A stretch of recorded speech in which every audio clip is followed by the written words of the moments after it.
Professor Navyug कन्या महाविद्यालय इतिहास विभाग, यूनिवर्सिटी ऑफ लखनऊ। आज हम लोग जापान के इतिहास के सिलेबस में इकाई 9 और इकाई 10 के विषय में बात करेंगे। इकाई 9 संबंधित है जापान के आर्थिक विकास से और इकाई 10 संबंधित है जापान में संविधान तंत्र के विकास से। किस प्रकार संवैधानिक संस्थाओं का विकास हुआ और किस प्रकार आधुनिक संविधान की प्रक्रिया को अपनाया जापान की सरकार ने। तो पहले हम इकाई 9 के विषय में बात करेंगे और मुख्य रूप से हम देखेंगे कि इंटर वॉर पीरियड में अंतर युद्ध काल में जापान में किस प्रकार से आधुनिक उद्योगों का विकास हुआ, उसकी अर्थव्यवस्था की क्या स्थिति थी और किन परिस्थितियों में अर्थव्यवस्था इस दौरान गुजरी। तो ये निश्चित रूप से प्रथम विश्व युद्ध आरंभ होने 1914 से लेकर के द्वितीय विश्व युद्ध आरंभ होने तक का जो समय है, उसमें जापान की अर्थव्यवस्था बहुत सारे उतार चढ़ावों से गुजरी। युद्ध काल के दौरान जापान की अर्थव्यवस्था में बहुत विस्तार हुआ, बहुत लाभ जापान की अर्थव्यवस्था को हुआ और अर्थव्यवस्था बहुत सशक्त हुई। लेकिन युद्ध की समाप्ति के बाद उसमें कुछ मंदी आई और इस मंदी के कारण मुद्रा का अवमूल्यन भी करना पड़ा जापान की सरकार को। निर्यात में कमी आई, आयातों में वृद्धि हुई। लेकिन आंतरिक सुधारों के द्वारा जापान ने बहुत जल्दी इस स्थिति पर नियंत्रण प्राप्त कर लिया और एक बार फिर हम देखेंगे कि 1927 के बाद 1929 से जापान की अर्थव्यवस्था फिर से विकासशील हो चुकी थी, उन्नतिशील हो चुकी थी और लगातार द्वितीय विश्व युद्ध तक अर्थव्यवस्था बहुत अच्छी स्थिति में थी।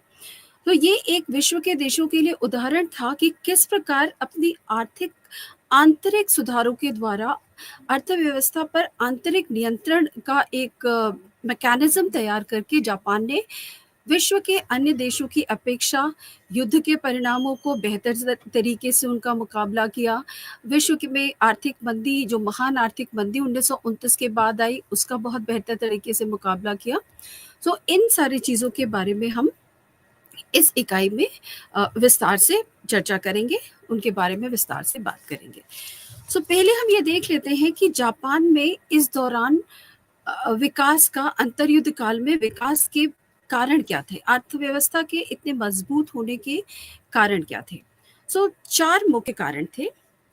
पहला जो कारण था वो था प्रोटो इंडस्ट्रियल बेस, पूर्व औद्योगिक आधार।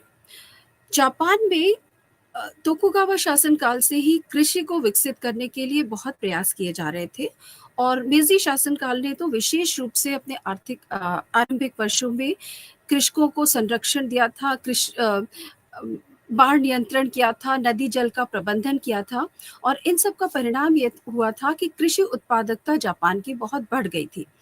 और उसके बाद जब इंटरवॉर पीरियड में जापान ने औद्योगिकीकरण को प्राथमिकता देते हुए उद्योगों की स्थापना पर बल दिया, तो जापान की ये स्थिति थी कि उसकी कृषि में इतनी उत्पादकता थी कि वो शहरी और ग्रामीण दोनों जनसंख्याओं को सपोर्ट कर सके, जिसके परिणाम स्वरूप औद्योगिकीकरण को बल मिला।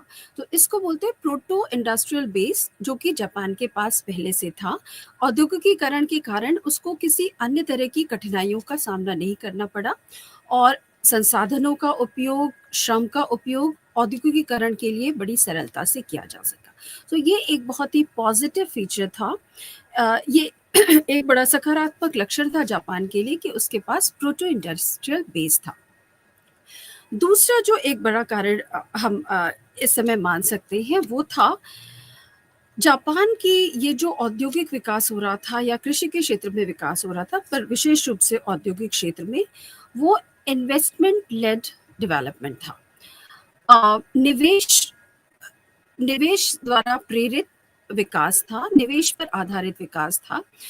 इस तरीके का विकास 2 तरीके से हो सकता है। एक होता है निर्यात आधारित विकास। निर्यात आधारित विकास में आप अधिक से अधिक उत्पादन करते हैं और उसका निर्यात करते हैं, उसके द्वारा धन का प्रवेश होता है उस राष्ट्र की अर्थव्यवस्था में। लेकिन जो निर्यात आधारित निवेश होता है, आपका सारा फोकस निर्यात के उद्योगों की तरफ होता है, निर्यात करने के लिए, संसाधन जुटाने के लिए होता है, परंतु ऐसा विकास सतत विकास नहीं होता है। उसमें सस्टेनेबिलिटी नहीं होती है, क्योंकि वो अंतर्राष्ट्रीय परिस्थितियों पर निर्भर करता है। दूसरा होता है इन्वेस्टमेंट लेड डेवलपमेंट, जो कि पूंजी निवेश के द्वारा निवेश पर आधारित विकास होता है। इसमें कोई भी राष्ट्र अपनी अर्थव्यवस्था में के लिए संसाधन विकसित करने में, उद्योगों के लिए एक इंफ्रास्ट्रक्चर तैयार करने में, उद्योगों को स्थापित करने में पूंजी का निवेश करते हैं। तो ऐसे में ये एक स्थायी आर्थिक निवेश हो जाता है, और इसके द्वारा जो उत्पादन की प्रक्रिया शुरू होती है वो सतत बनी रहती है, कंसिस्टेंट बनी रहती है। तो जापान की ये विशेषता थी कि उसकी अर्थव्यवस्था जो मजबूत हो रही थी या जो उसको आर्थिक लाभ हो रहे थे, वो अंतर्राष्ट्रीय परिस्थितियों पर निर्भर नहीं करते थे। यही परिणाम हुआ कि जब विश्व युद्ध शुरू हुआ तो उसकी अपनी अर्थव्यवस्था पर इसका कोई विशेष प्रभाव नहीं पड़ा, क्योंकि वो उसका निवेश आधारित विकास था। सो ये एक दूसरा बहुत ही अच्छा कारक था, परिस्थितियां थी जिससे जापान को की अर्थव्यवस्था को मजबूत बनाए रखने में, कंसिस्टेंसी मेंटेन करने में सहायता मिली। एक तीसरा फैक्टर होता है जिसको बोलते हैं टोटल फैक्टर प्रोडक्टिविटी, कुल कारक उत्पादकता। ये एक अर्थशास्त्र का सिद्धांत है। इसका मतलब अर्थ ये होता है कि आप किसी उद्योग में जितनी आगत होती है, आगत से ज़्यादा उसकी निर्गत होती है। इनपुट से ज़्यादा जब आउटपुट होता है तो उसको बोलते हैं टोटल फैक्टर प्रोडक्टिविटी बेहतर है। क्योंकि आप यदि उद्योग में जितना भी कच्चा माल लगाते हैं या पूंजी लगाते हैं, उसके मूल्य से कई गुना ज़्यादा आपका आउटपुट होता है, आपका उत्पादन होता है, तो वो एक लाभकारी परिस्थिति होती है किसी भी उद्योग के लिए और अर्थव्यवस्था के लिए। सो जापान में विशेष बात थी कि टोटल फैक्टर प्रोडक्टिविटी बहुत ज़्यादा थी, और इसका कारण ये था कि जापान में उत्पादकता बहुत बढ़ गई थी। श्रम के घंटे अधिक होते थे, काम करने के घंटे अधिक होते थे, अच्छी कुशल मशीनों से उत्पादन होता था, जिसके कारण उत्पादकता, जो टोटल फैक्टर प्रोडक्टिविटी थी, वो बहुत हाई थी। तो ये जापान की अर्थव्यवस्था के मजबूत होने का एक और बड़ा कारण था। चौथा जो कारण हम मान सकते हैं वो है डुअलिज्म या द्वैध व्यवस्था। आमतौर पर क्या होता है कि अर्थव्यवस्थाओं में जब आधुनिकीकरण किया जाता है तो परंपरागत जो उद्योग धंधे होते हैं या परंपरागत तरीके होते हैं उत्पादन के और खपत के या व्यापार के, वो पीछे छोड़ दिए जाते हैं और नई चीज़ों को, आधुनिकता को अपना लिया जाता है। लेकिन जापान ने एक बहुत ही अच्छी व्यवस्था लागू की, जिसमें कि दो समानांतर धाराओं के रूप में एक परंपरागत व्यवस्था भी चल रही थी और एक आधुनिक व्यवस्था भी चल रही थी। जो आधुनिक व्यवस्था थी वो इंटेंस इन्वेस्टमेंट वाली व्यवस्था थी, जिसमें कि पूंजी का अधिक निवेश करके मशीनों के द्वारा उत्पादन किया जाता था, और दूसरी तरफ लेबर इंटेंस इकोनॉमी थी, लेबर इंटेंस एंटरप्राइजेस थे, जहां पर कि श्रम का अधिक प्रयोग करके उत्पादन किया जाता था। तो ऐसे में जापान ने इस परंपरागत, क्योंकि जापान की जनसंख्या घनी थी और उसके पास श्रम की कमी नहीं थी, तो उसने दोनों को बराबर महत्व देते हुए एक लेबर इंटेंस इकोनॉमिक एक्टिविटीज को भी बढ़ावा दिया, और दूसरा कैपिटल इन्वेस्टमेंट वाली उद्योगों को भी उसने बढ़ावा दिया। सो ये 4 मेन बेसिस हैं जिनके आधार पर जापान ने अपनी आर्थिक स्थिति मजबूत की और अपनी अर्थव्यवस्था को विश्व की अग्रणी अर्थव्यवस्थाओं में स्थान दिलाया। क्योंकि एक छोटा सा देश इस तरीके से उभर कर विश्व युद्ध के समय आया, कि प्रथम विश्व युद्ध के समय, कि बहुत सारे बड़े बड़े देश, अमेरिका और एशिया के देश उस पर निर्भर होने लगे। तो ये अपने आप में एक आश्चर्यजनक विकास गाथा थी जापान की।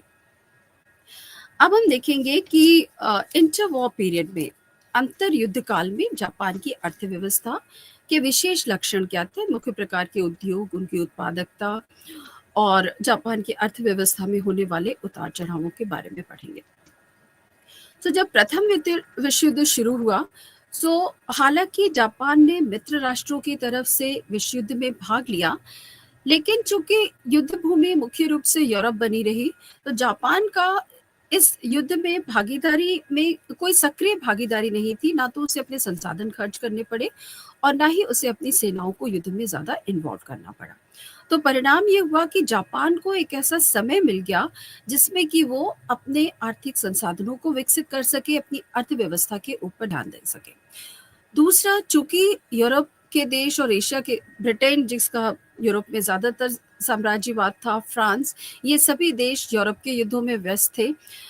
अब इन क्षेत्रों में सामानों की आपूर्ति के लिए ये सभी देश जापान पर निर्भर थे। जापान से खाद्यान्न का आयात हो रहा था, वस्त्र, विशेष रूप से सूती कपड़ों का आयात भारत में जापान से हो रहा था।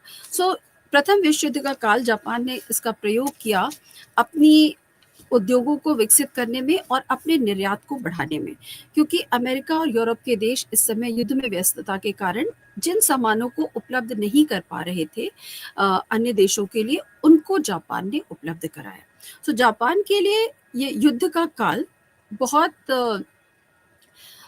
लाभकारी रहा और इस पीरियड में उसने बहुत आर्थिक लाभ कमाया, निर्यात के द्वारा प्रमुख निर्यातक देश बन गया।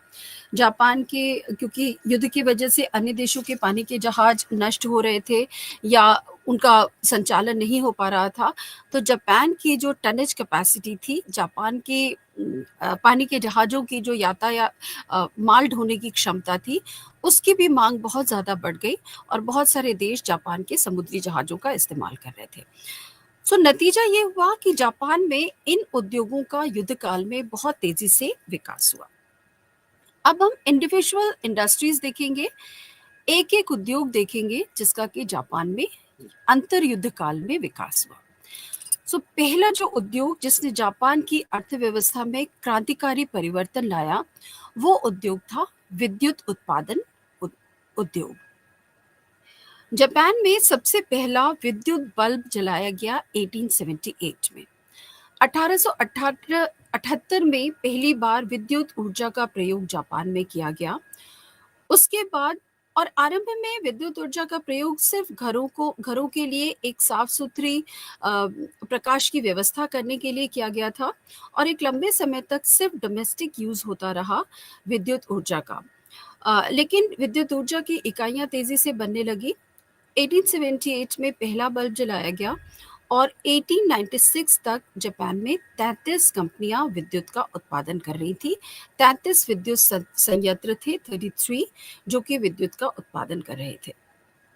अब धीरे धीरे जापान ने उद्योग के क्षेत्र में विद्युत ऊर्जा को अपनाना शुरू किया, क्योंकि औद्योगिक मशीनों का अभी तक संचालन होता था, भाप से चलती थी, वो भाप की ऊर्जा से संचालन होता था।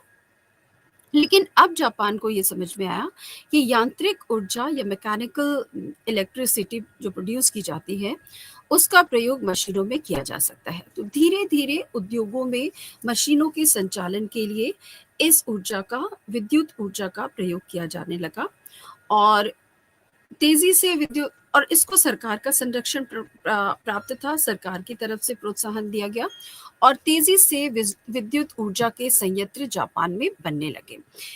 कुछ समय बाद ही जब 1929 तक जापान में 87% उद्योग विद्युत ऊर्जा का प्रयोग कर रहे थे। मशीनों के संचालन के लिए विद्युत ऊर्जा का प्रयोग किया जा रहा था।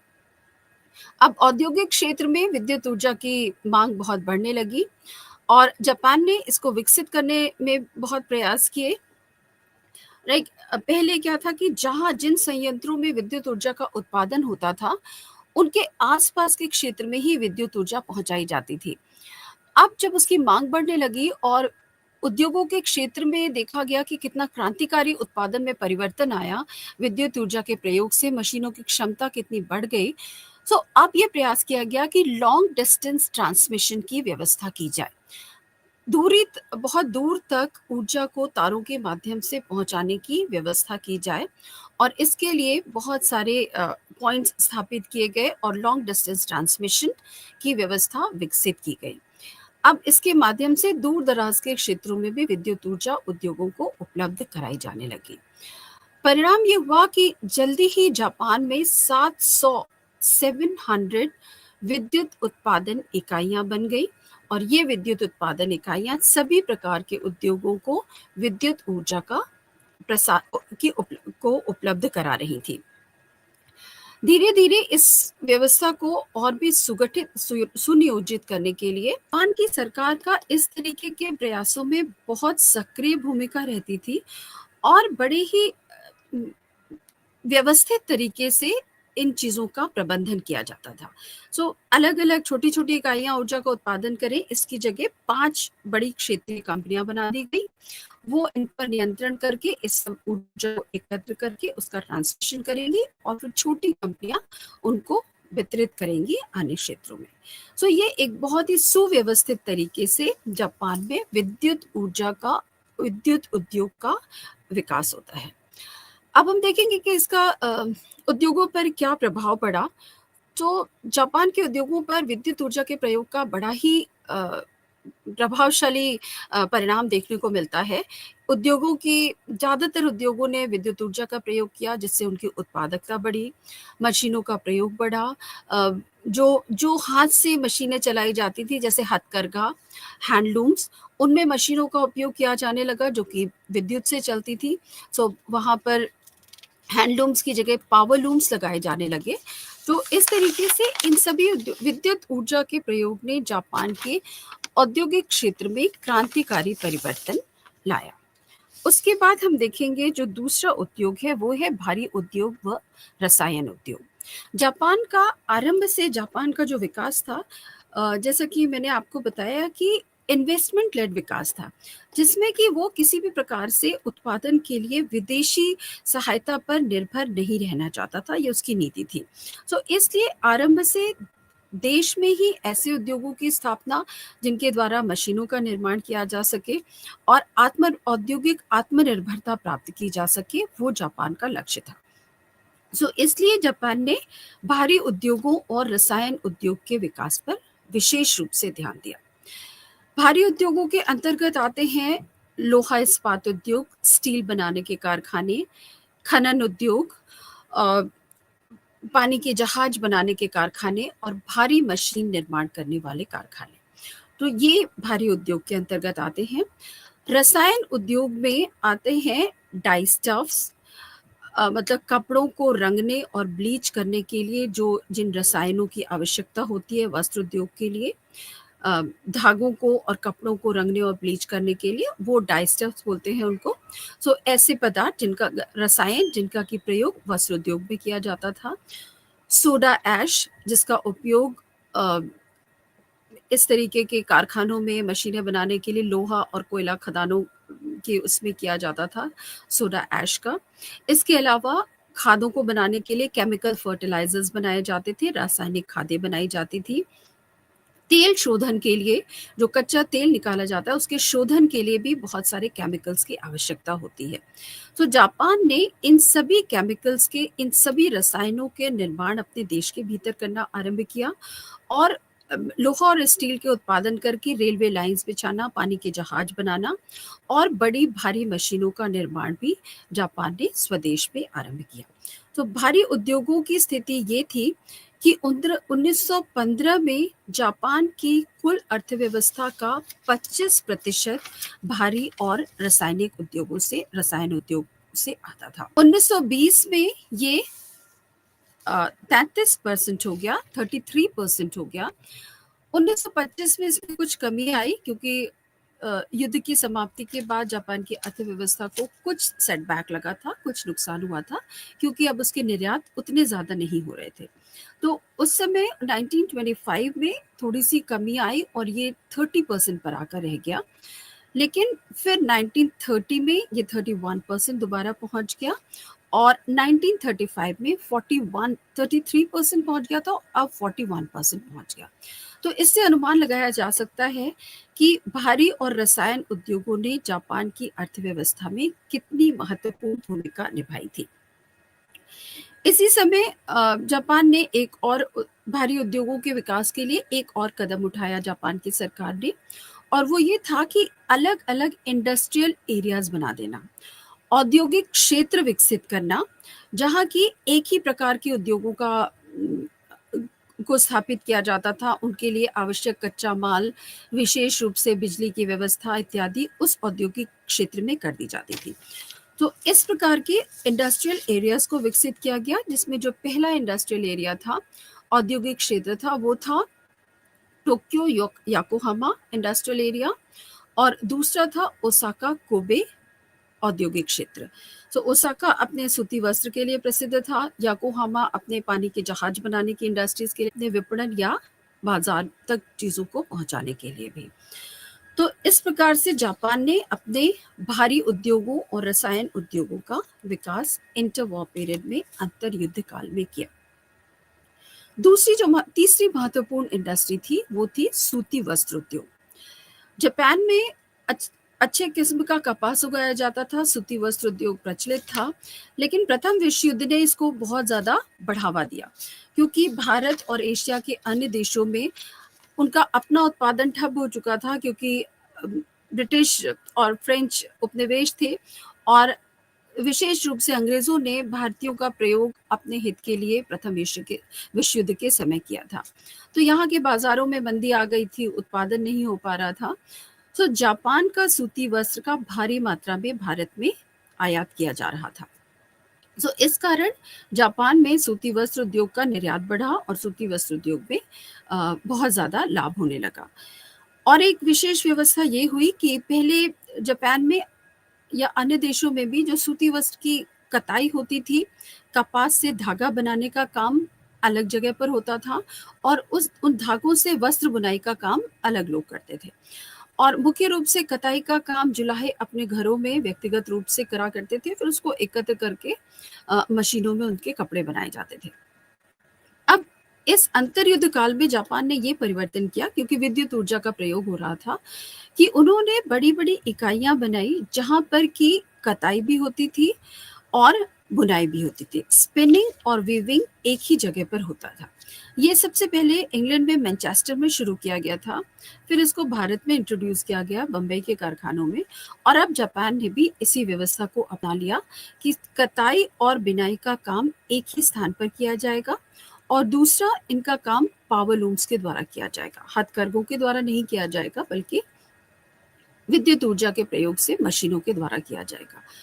और अब जहाँ सूती वस्त्र उत्पादन की छोटी छोटी इकाइयां होती थी, एक अकेला बुनकर घर में बैठ करके बुना करता था, अब ऐसे कारखाने खोले गए जिसमें 50-50 लूम्स एक ही जगह पर, करघे एक ही जगह पर लगाए जाते थे और वस्त्रों का उत्पादन होता था। तो इस प्रकार से एक बड़ा प्रयोग किया गया सूती वस्त्र उत्पादन के क्षेत्र में, और वह सफल प्रयोग हुआ। उसने जापान में सूती वस्त्र के उत्पादन को बहुत बढ़ा दिया। अब हम उद्योगों से आते हैं। अर्थव्यवस्था का जो दूसरा सबसे महत्वपूर्ण पक्ष होता है वो है कृषि। जापान में कृषि व्यवस्था पर विशेष ध्यान दिया जाता था, क्योंकि 50% जनसंख्या कृषि से जुड़ी हुई थी, और उत्पादकता भी, अर्थव्यवस्था का 50% जो आय थी वो कृषि के माध्यम से होती थी।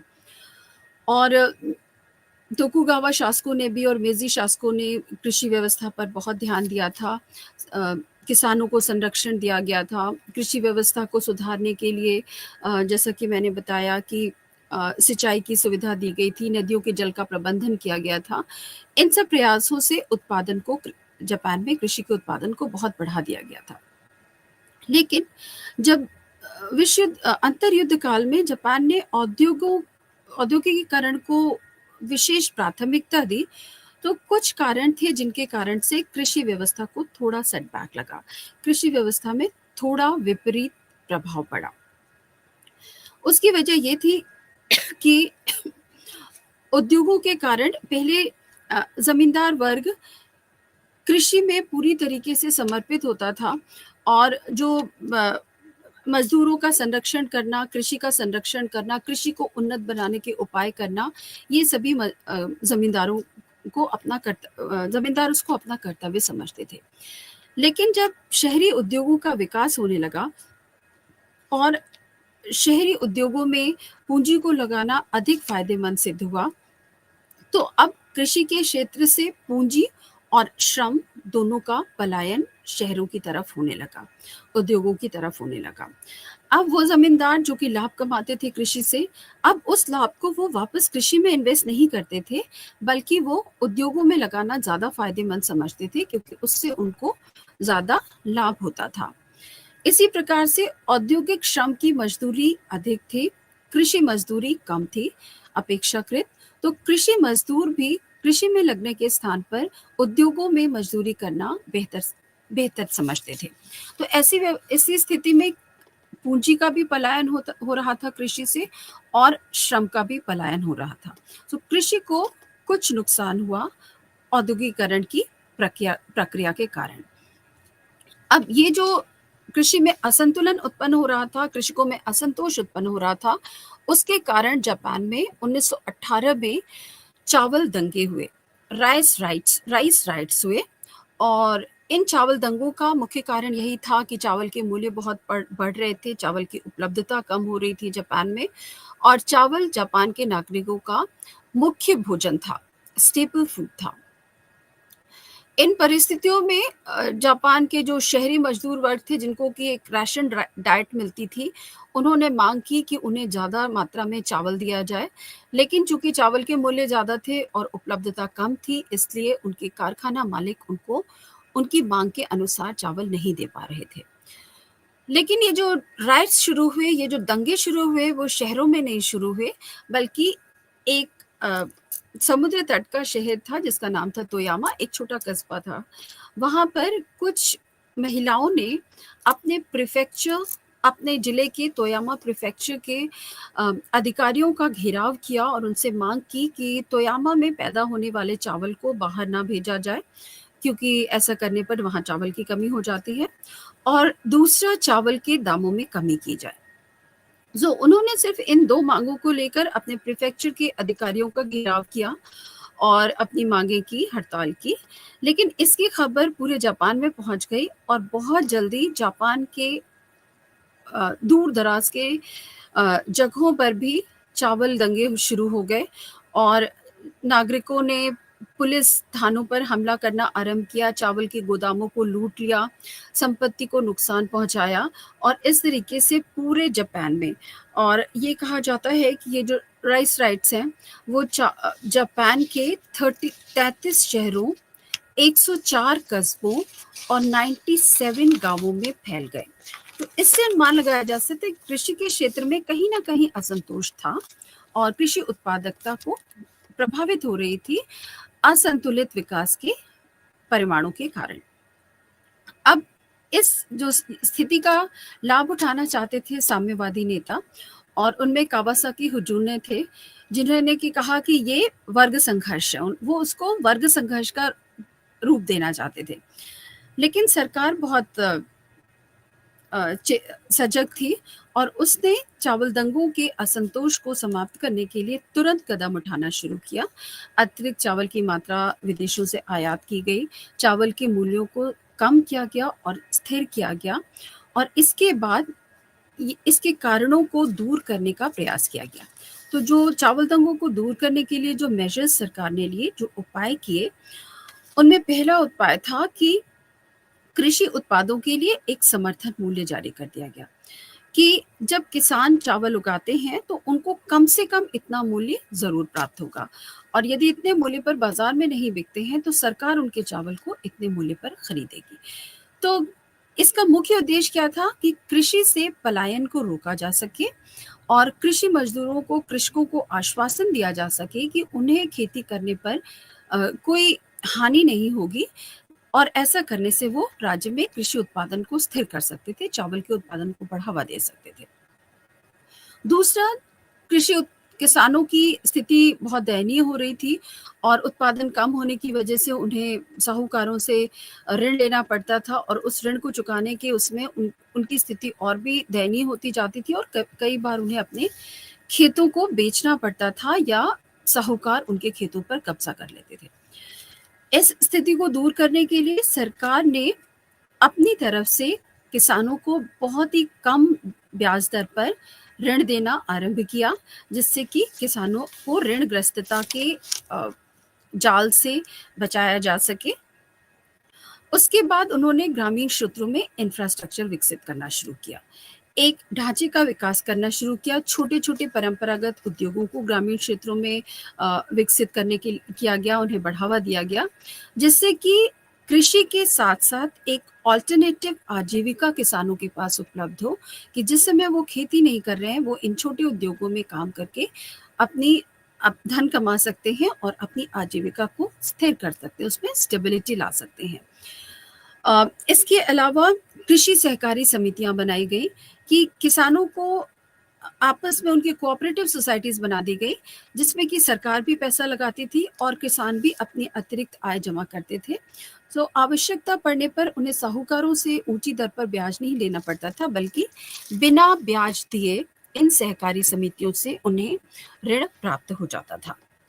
तो इन सब उपायों के द्वारा सरकार ने तो प्रयास किया कि कृषि व्यवस्था को सुधारा जा सके, लेकिन इसके कोई विशेष प्रभाव नहीं पड़ा, क्योंकि हम देखते हैं कि इस समय से आगामी वर्षों तक 10-20 वर्षों तक लगातार कृषि क्षेत्र में विवाद होते रहे सरकार और किसानों के बीच में। एग्रीकल्चरल डिस्प्यूट्स की संख्या इसके बाद बहुत बढ़ गई।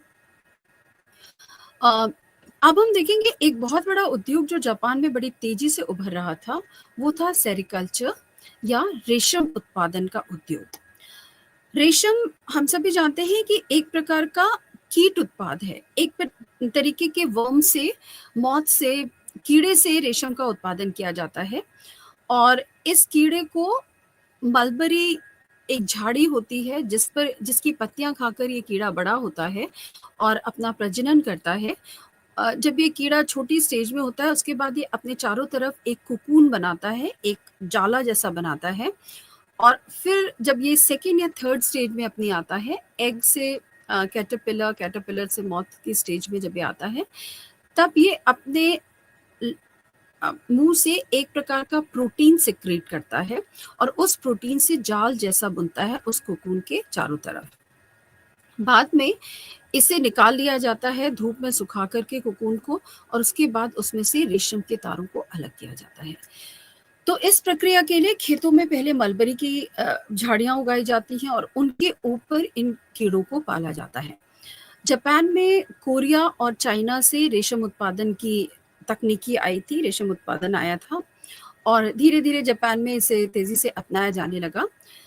लेकिन और इसका उत्पादन बहुत लाभकारी था, क्योंकि जापानी रेशम की विदेशों में बहुत मांग थी।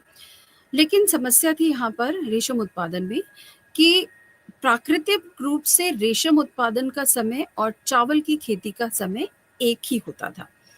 इससे क्या होता था कि क्योंकि रेशम का उत्पादन अधिक फायदेमंद था, तो कृषि मजदूर रेशम के उत्पादन में चले जाते हैं तो चावल का उत्पादन कम हो जाता है। तो और वो जापान के लिए एक बहुत बड़ी समस्या बन सकती थी।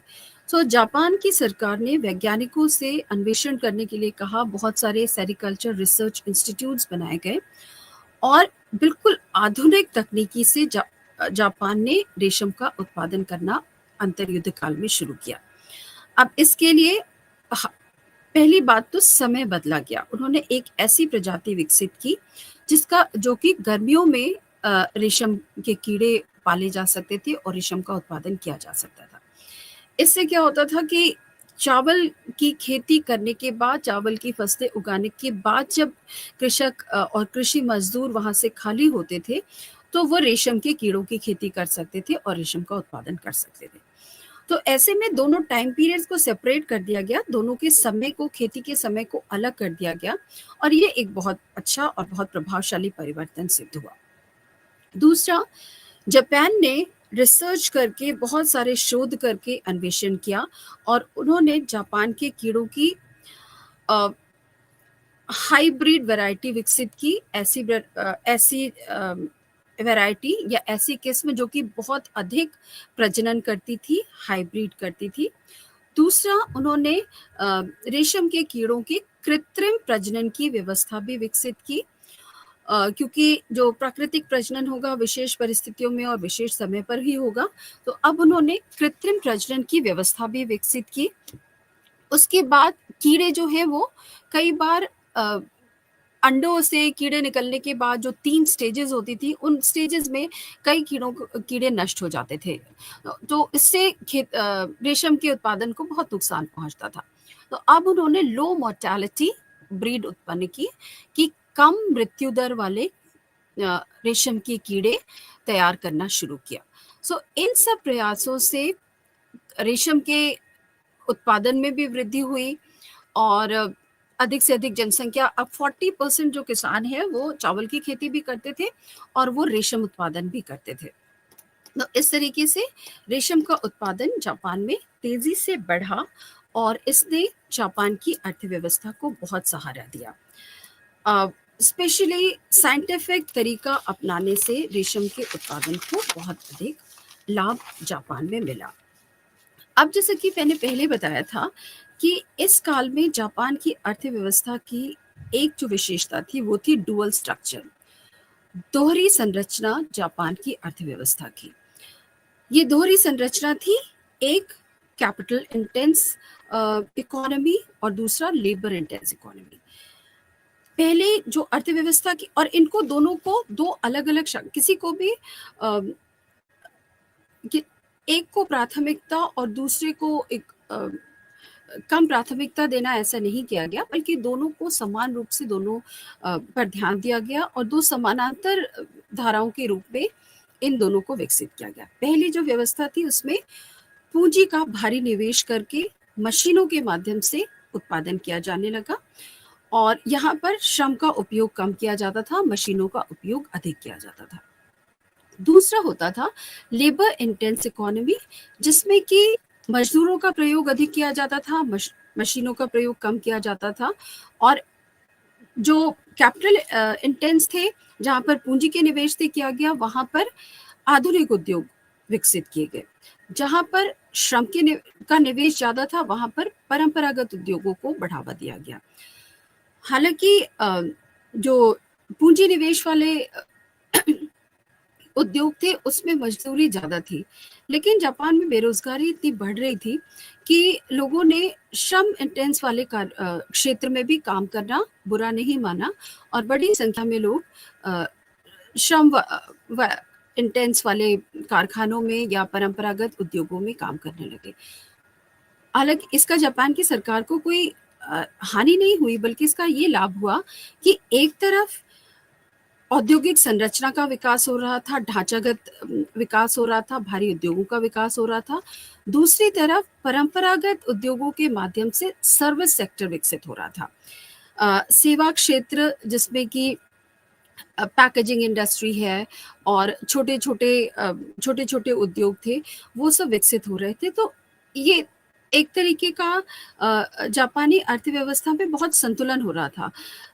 बेरोजगारी कम हो रही थी, दो अलग अलग धाराओं के रूप में अर्थव्यवस्था को विकसित करने से औद्योगिक विकास बड़े स्तर पर भी हो रहा था और छोटे स्तर को भी इग्नोर नहीं किया जाता। छोटी छोटी परंपरागत इंडस्ट्रीज, पॉटरी बनाने के छोटे कारखाने, हाथ से कताई बुनाई करने के शिल्प उद्योग और सेवा प्रदान करने के उद्योग, इन सब उद्योगों का भी जापान में विकास हुआ। तो ये एक होलिस्टिक डेवलपमेंट हो रहा था, एक संपूर्ण विकास हो रहा था जापान की अर्थव्यवस्था का। इस काल में डुअल स्ट्रक्चर के अलावा एक और विशिष्टता है जापान की, वो है ज़ाइबात्सु। ज़ाइबात्सु जापानीज भाषा का शब्द है और इसका शाब्दिक अर्थ होता है धनी कुल, धनी परिवार। सो ज़ाइबात्सु एक तरीके से जापान में धनाढ्य या बड़े बड़े कॉरपोरेट हाउसेस थे, जो कि धनी लोग होते थे जो जापान के व्यापार पर नियंत्रण रखते थे और जापान के बड़े औद्योगिक घराने थे ये। इनके पास पूंजी होती थी सबसे ज्यादा और उद्योग व्यापार पर इनका नियंत्रण होता था। मेजी शासनकाल के आरंभ से ऐसे बहुत सारे बड़े बड़े घराने थे जो कि जापान की अर्थव्यवस्था पर नियंत्रण रख रहे थे। अंतर्युद्ध काल में ऐसे, और जापान के आधुनिकीकरण और औद्योगिकीकरण में इन ज़ाइबात्सु का बहुत गहरा, बहुत बड़ा योगदान था। अंतर्युद्ध काल में 5 मुख्य ज़ाइबात्सु थे, जिनमें पहला था मित्सुई, दूसरा था मित्सुबिशी, तीसरा था सुमितोमो और चौथा था यसुदा। ये 4 बड़े ज़ाइबात्सु थे, 4 बड़े घराने थे, औद्योगिक घराने थे, जो जापान की अर्थव्यवस्था को नियंत्रित कर रहे थे। 1929 में एक नया ज़ाइबात्सु जुड़ा, जिसको न्यू ज़ाइबात्सु कहते थे, वो था निसान कंपनी। तो इस तरीके से ये 5 कंपनीज मिलकर के जापान की अर्थव्यवस्था को नियंत्रित करते थे। अब ज़ाइबात्सु की विशेषता ये होती थी कि एक ज़ाइबात्सु के अधीन किसी एक प्रकार के उद्योग का केंद्रीकरण होता था। एक तरह की इंडस्ट्री पर मोनोपोली होती थी किसी एक ज़ाइबात्सु की। जैसे मित्सुबिशी का ऑटोमोबाइल इंडस्ट्री पर अधिकार था। सो इस तरीके से ये अलग-अलग प्रकार के उद्योगों को का केंद्रीकरण इन ज़ाइबात्सु के अधीन होता था और मुख्य रूप से ये इस अर्थव्यवस्था में अपने क्षेत्र की जिस भी क्षेत्र पर इनका नियंत्रण होता था, उसमें एकाधिकार कायम करने का प्रयास करते थे, छोटी-छोटी कंपनियों का अधिग्रहण कर लेते थे। तो इस तरीके से 5 बड़े इंडस्ट्रियल हाउसेस थे जो जापान की अर्थव्यवस्था को नियंत्रित कर रहे थे। ज़्यादातर उद्योग इनके एकाधिकार के अधीन थे। दूसरा जो विशेषता थी, दूसरा जो फैक्टर था इनका ज़ाइबात्सु की काम करने का, वो था वित्तीय नियंत्रण। जापान की वित्त व्यवस्था पर इनका भारी प्रभाव था, इनके नियंत्रण में थी। जितने बड़े-बड़े जापान के बैंक थे, वो सब ज़ाइबात्सु के नियंत्रण में थे।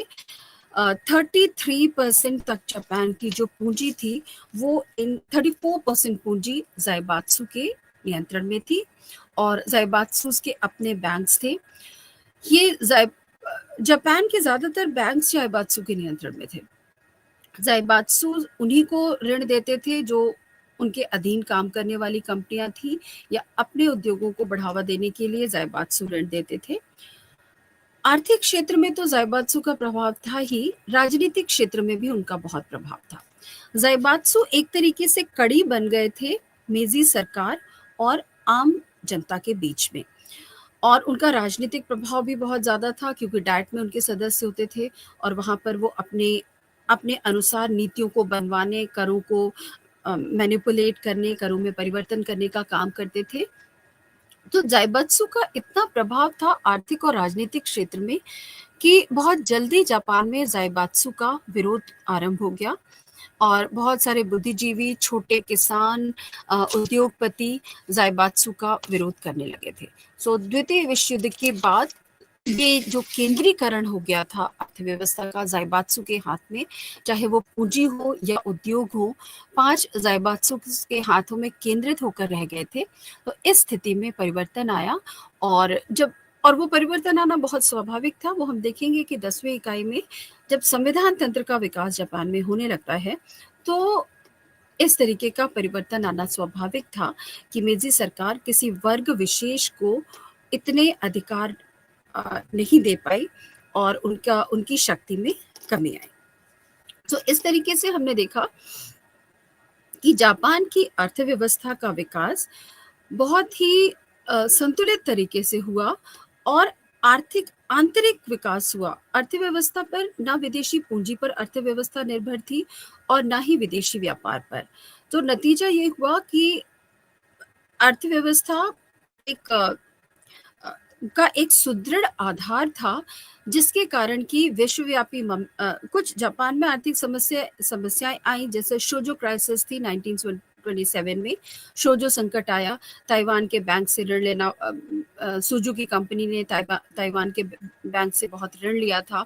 वहां पर आर्थिक समस्या आई और जापान की मुद्रा व्यवस्था बिल्कुल ध्वस्त होने के कगार पर पहुंच गई थी। लेकिन उसको भी जापान ने, तो जो शोजो समस्या को भी जापान ने सुलझा लिया।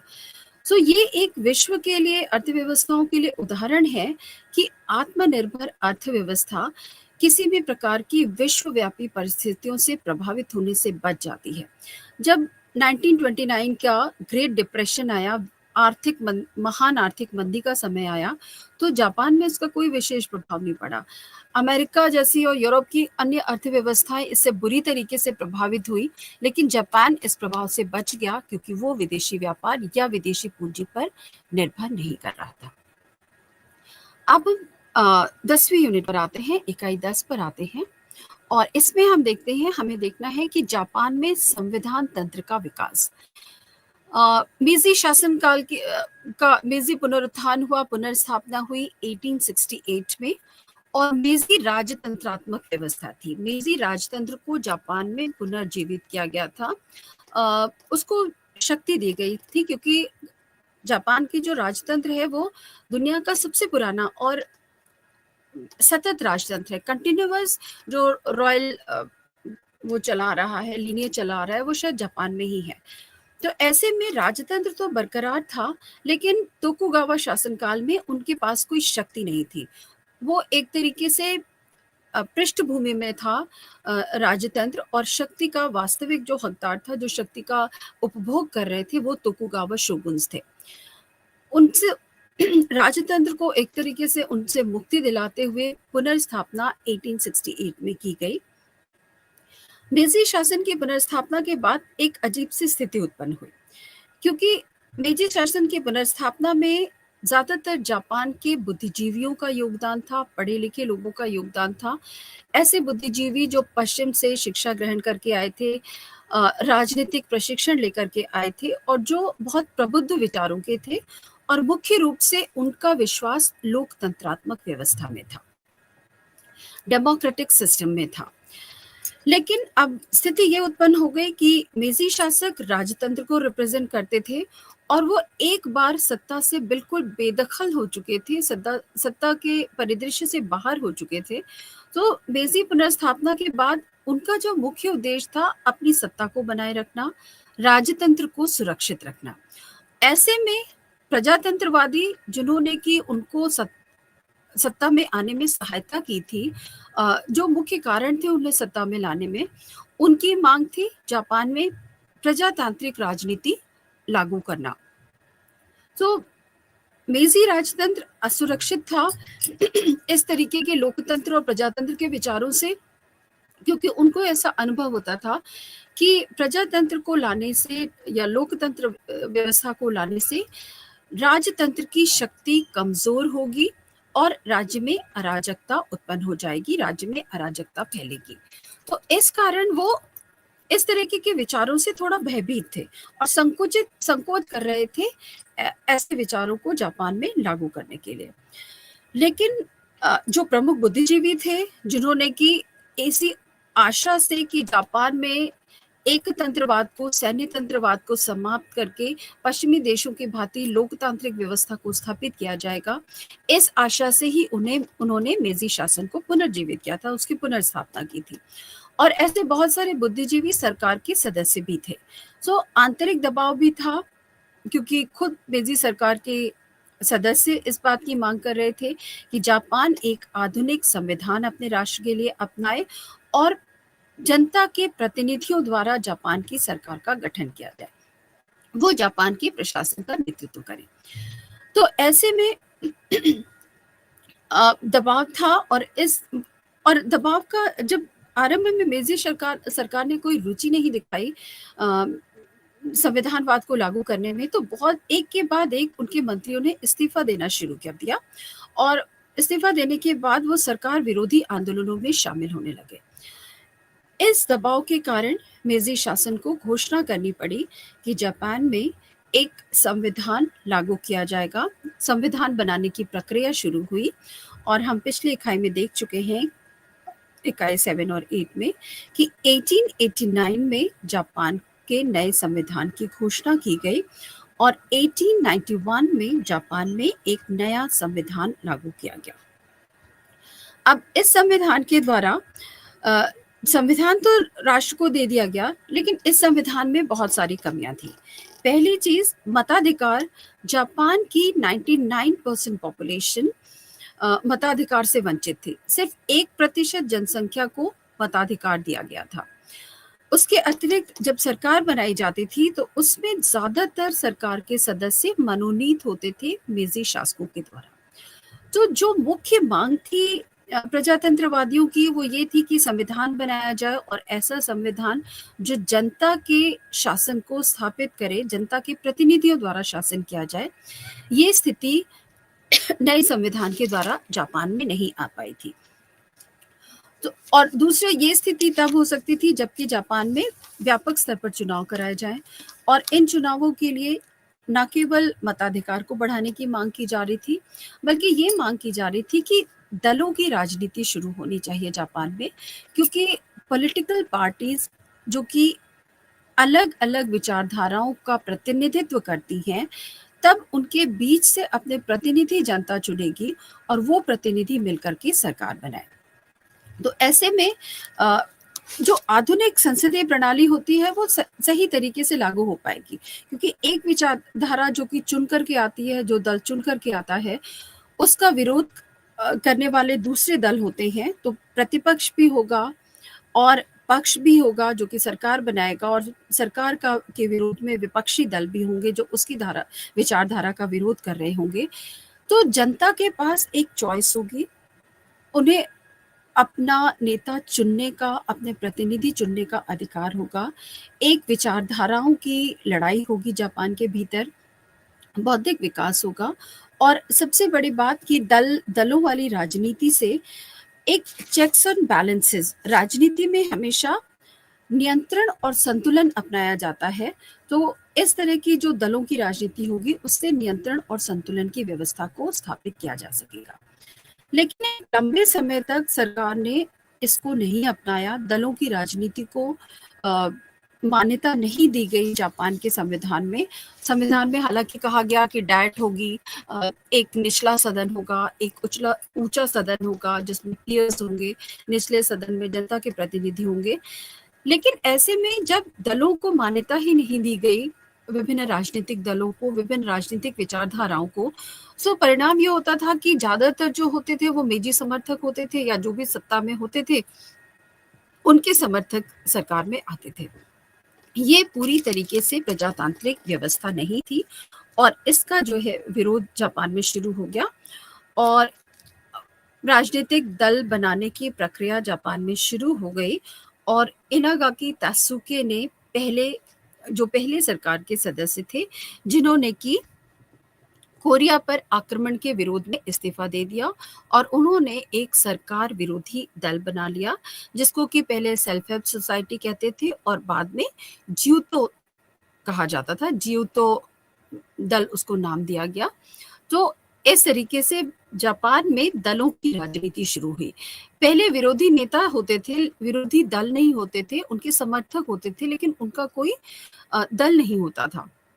लेकिन अब पहली बार जियोतो सेल्फ हेल्प सोसाइटी और उसके बाद उसको जियोतो में परिवर्तित किया तात्सुके ने। तो पहला राजनीतिक दल अस्तित्व में आया जो सरकार की नीतियों का जापान में विरोध कर रहा था। उसके बाद एक अन्य राजनीतिक दल का जन्म हुआ जिसको कि रिकिन कोशिंतो कहते हैं, और रिकिन कोशिंतो ने भी, इसके जो ओकुमा शिबोनुरी इसके नेता थे, वो भी पहले सरकार के सदस्य थे और बाद में उससे अलग होकर के उन्होंने अपना राजनीतिक दल बना लिया था। एक तीसरा राजनीतिक दल बना जिसको कि मिन्को कहा जाता है, और इस तरीके से जापान में दलों की राजनीति शुरू हुई और ये एक बहुत सफल प्रयास था, एक अच्छा प्रयास था जो जापान को संविधानवाद की तरफ और जनतंत्र की ओर ले जा रहा था। 1891 के संविधान में ऐसा कोई भी प्रयास नहीं किया गया था। फिर धीरे धीरे जब दलों की राजनीति शुरू हुई तो ऐसा समय आया कि निचले सदन में किसी एक दल का बहुमत स्थापित होने लगा और उस बहुमत वाले दल ने सरकार बनाई। तो ये प्रजातंत्र, वास्तविक प्रजातंत्र, व्यावहारिक प्रजातंत्र की दिशा में जापान का पहला प्रयास था, जबकि 1896 में एक निचले सदन में बहुमत प्राप्त करने वाली दल की सरकार जापान में बनी। उसके बाद लेकिन वो बहुत जल्दी वो सरकार गिर गई, 6 महीने के भीतर उस सरकार का पतन हो गया। तो अब राजनीतिक दल तो बहुत बन चुके थे, लेकिन अब राजनीतिक दलों की ये स्पष्ट हो गया कि अकेले सरकार बनाना, संसद में चुनकर जाना और सरकार बनाना और उस सरकार को स्थायित्व देना अकेले दलों के लिए संभव नहीं है। तो पहले संविधान घोषित किया गया, संसद बनाई गई, लेकिन उस संसद में ज्यादातर मनोनीत सदस्य होते थे जो कि मेजी सरकार द्वारा मनोनीत किए जाते थे। दूसरा चरण संविधानवाद का आता है, जबकि दलों की राजनीति जापान में शुरू हुई और बहुत सारे छोटे-छोटे राजनीतिक दल अस्तित्व में आए जिनकी अपनी अलग-अलग विचारधाराएं थी। तीसरा चरण आता है जबकि पहली बार 1896 में एक दल निचले सदन में पूर्ण बहुमत प्राप्त कर सका, राजनीतिक दल, और उसने अपनी सरकार बनाई, लेकिन वो सरकार जल्दी गिर गई। तो अब चौथा चरण आता है जापान में संविधानवाद का, जबकि इन विभिन्न दलों ने मिल करके गठबंधन की सरकार बनाने का प्रयास आरंभ किया। अगले चुनावों में बहुत सारे दलों ने मिलकर के सरकार बनाई 1898 में, लेकिन ये प्रयोग भी बहुत सफल नहीं रहा। बहुत जल्दी ही इन गुटों में विवाद होने लगा और गठबंधन की सरकार तो 4 महीने भी नहीं चल पाई और 4 महीने बाद गठबंधन की सरकार भी गिर गई। लेकिन फिर भी एक ये पॉजिटिव डेवलपमेंट था, जापान में एक बहुत ही सकारात्मक परिवर्तन आ रहा था कि विभिन्न राजनीतिक विचारधारा वाले दलों का उदय हो रहा था। वह सक्रिय राजनीति में भागीदारी कर रहे थे और संसद में अलग अलग चुने हुए दल आ रहे थे जिनकी सरकारें बनाई जा रही थी। अब इसी समय जापान में कम्युनिस्ट पार्टी का भी उदय होता है। आपको ध्यान हो कि जापान बिल्कुल नहीं चाहता था कि चीन जैसी स्थिति उसके यहाँ हो और साम्यवाद की विचारधारा और साम्यवादी नेताओं को जापान की सरकार का विशेष रूप से मेजी सरकार का प्रयास था कि उन्हें जापान की राजनीति से दूर रखा जाए। कई सारे कम्युनिस्ट नेताओं को जेल में भी डाला गया और क्योंकि उसे भय था कि जिस तरीके से चीन में साम्यवाद इतनी तेजी से फैल रहा था, उसका प्रभाव और साम्यवाद के प्रभाव में वर्ग संघर्ष चीन में हो रहा था, कृषक असंतोष उत्पन्न हो रहा था, मजदूर असंतोष हो रहा था, वैसी स्थिति वो जापान के लिए नहीं चाहते थे। तो ऐसे में वो जापान में साम्यवाद को पनपने नहीं देना चाहते थे। लेकिन फिर भी जब कहीं भी औद्योगिकीकरण होगा, मजदूर संगठन बनेंगे, तो साम्यवाद की विचारधारा का प्रवेश होना बहुत स्वाभाविक है। तो ऐसे में साम्यवाद जापान में आया। हमने देखा था कि चावल दंगों के समय साम्यवादी नेता हुजूने बहुत सक्रिय थे और उसे एक वर्ग संघर्ष का रूप देना चाहते थे, लेकिन समय से सरकार ने उन पर रोक लगा दी। अब यहाँ पर जापान में भी साम्यवादी विचारधारा का विकास हो रहा था। 1882 में सबसे पहले ओरिएंटल सोशलिस्ट पार्टी की स्थापना की गई 1882 में, लेकिन चूंकि जापानी सरकार बिल्कुल साम्यवादी विचारधारा से अपने देश को बचा करके रखना चाहती थी, तो तत्काल उसके ऊपर प्रतिबंध लगा दिया गया।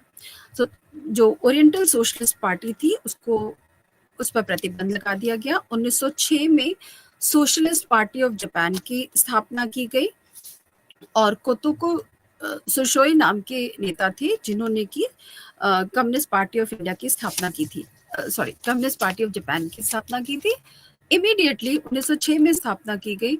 1907 में उस दल पर भी प्रतिबंध लगा दिया गया। न केवल प्रतिबंध लगाया गया बल्कि उनके नेताओं पर देशद्रोह का मुकदमा चला दिया गया, उनके ऊपर देशद्रोह का आरोप लगाकर उन सभी नेताओं को गिरफ्तार कर लिया गया।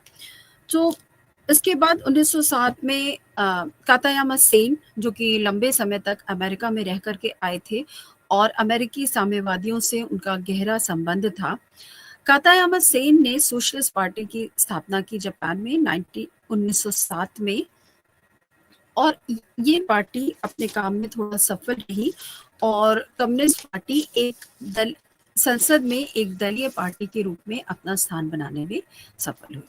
तो दलीय राजनीति का एक महत्वपूर्ण विकास जो था वो ये था कि 1907 में कम्युनिस्ट पार्टी को भी जापान की राजनीतिक दलों के रूप में मान्यता प्राप्त हो गई और एक राजनीतिक दल के रूप में विकसित हुई। इसके बाद जापान में दलीय मंत्रिमंडल बनना आरंभ हुए और संविधानवाद एक सही तरीके से जापान में स्थापित हो सका और राजतंत्र के साथ साथ जनतांत्रिक व्यवस्था को जापान में स्थापित करने में एक लंबे संघर्ष के बाद सफलता मिली। ये हमारी इकाई 8 और इकाई 9 है। इनके द्वारा आपने दो मुख्य चीज़ें देखी, जापान का आर्थिक विकास किस प्रकार से हुआ, वो पूरी प्रक्रिया आपने देखी, उसकी विशिष्टताएँ समझने का प्रयास किया।